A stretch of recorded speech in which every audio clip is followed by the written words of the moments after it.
Hey, welcome back. This is part 2 of a 3-part series on how to pivot your website in the middle of the coronavirus to keep your business or organization afloat and hopefully thriving. If you missed part 1, check out spaciousphilly.com. You can find it on the blog there. And part 3 will be coming next week. Today we're talking about how to effectively move your products and your services online, both now and in the future.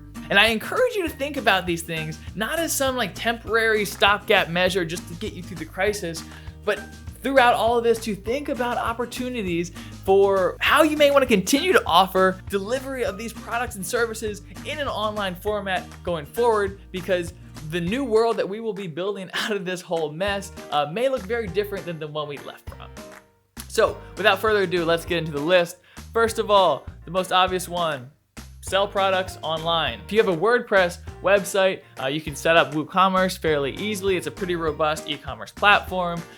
You could also use a third-party tool like Shopify. There's many others out there that pretty quickly you can get up and running with a store. You don't need an entire custom website in order to sell your product online. So for a pretty low monthly fee or a few hour setup, whatever, you can actually be up and running and selling your product. All right, second, sell gift cards. People like you, they want to support you.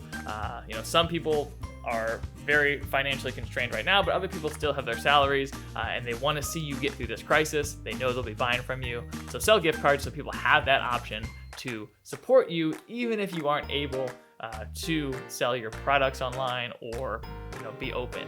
3, update where your products can be found. One of my clients, Philly Fair Trade Roasters, their cafes and restaurants are pretty much shut down, but they're still available in lots of grocery stores around the region. So they've been updating a list to their customers to let them know where they can still be purchased in addition to their online store. 4, sell memberships and subscriptions. If you're still able to provide what you're doing online, give people a way to do that on a regular basis. So my friends over at The Fitness Ethic, they've moved from being in-person personal training and classes to an online course, but they've been able to transition those memberships and are now starting to promote them and hopefully bring in some new customers that way. 5, use video conferencing to deliver your services to a wider audience. Can you do consulting? Can you offer trainings? Can you do webinars, support groups? Use video conferencing technology to continue to be a helpful expert in your space, whether you are selling those as professional services or kind of just keeping your audience happy and answering their questions, filling their needs. Definitely leverage video conferencing technology.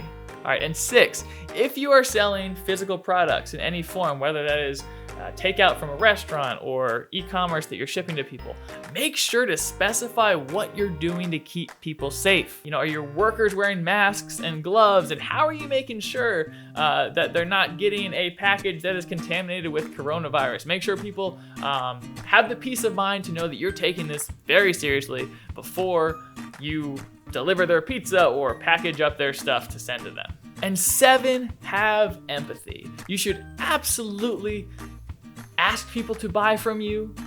Make call to actions. That is a fine and great thing to do, but doing it in a human way that understands that the people coming to your site are facing unknown many hardships. And so if you are asking people to buy, making sure that it's clear that you're doing it in an authentic way and you're not using gimmicky, salesy tactics or in any way appearing like you're trying to make a profit off of people's hardships. All right, that's the list.